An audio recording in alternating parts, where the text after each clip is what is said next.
Some people say that mass immigration into the United States can help reduce world poverty. Is that true? Well, no, it's not. And let me show you why.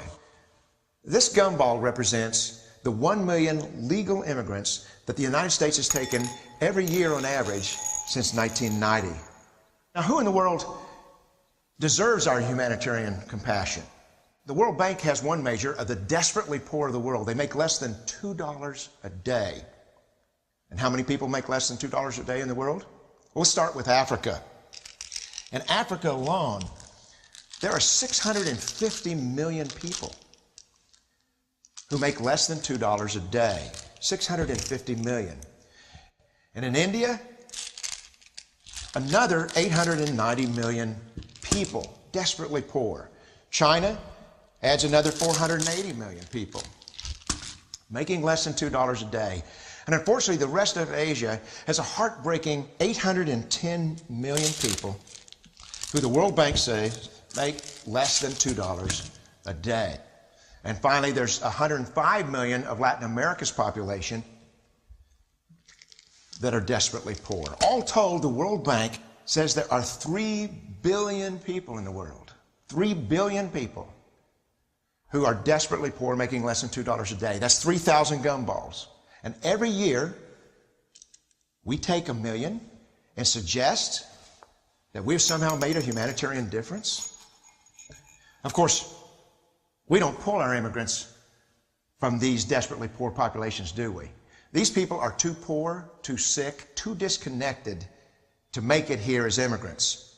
We tend to pull our immigrants out of the better off poor of the world. And Mexico tends to define the type of immigrant that we bring here because the plurality of people come from Mexico. And Mexico is poor. How many people in the world live in countries that have average incomes lower than that of Mexico? And the World Bank tells us that that number is these 3 billion plus another 2.6 billion people.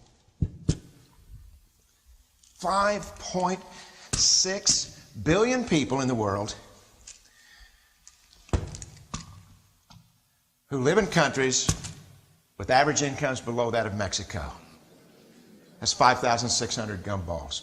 And so what is it that the elites are telling us?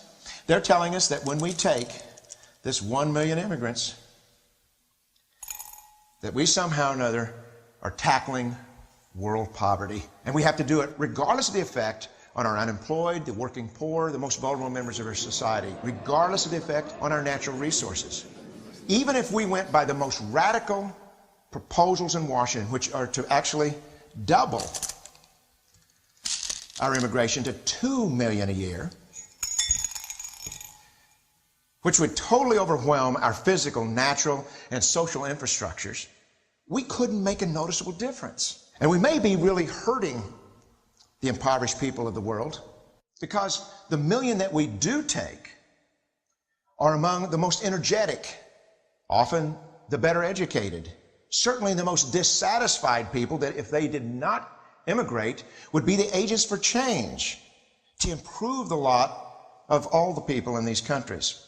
The true heroes in the global humanitarian field are the people in these countries who have the wherewithal to immigrate to another country, but instead stay in their countries to apply their skills to help their fellow countrymen.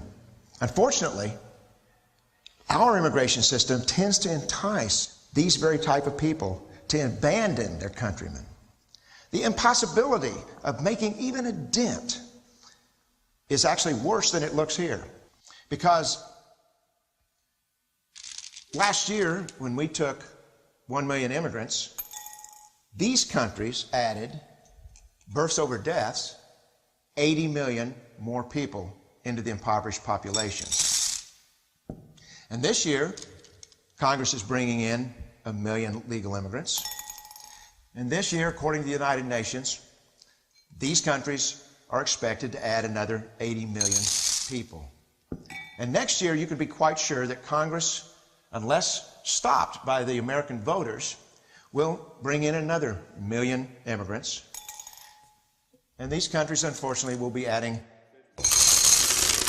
another 80 million people into these impoverished nations. We could take 5 million a year. But we'd never get ahead of what's happening in these countries. Not in this century. Don't you see? Immigration can never be an effective or significant way to deal with the suffering people of the world. They have to be helped where they live. 99.9% of them will never be able to immigrate to a rich country. There's no hope for that.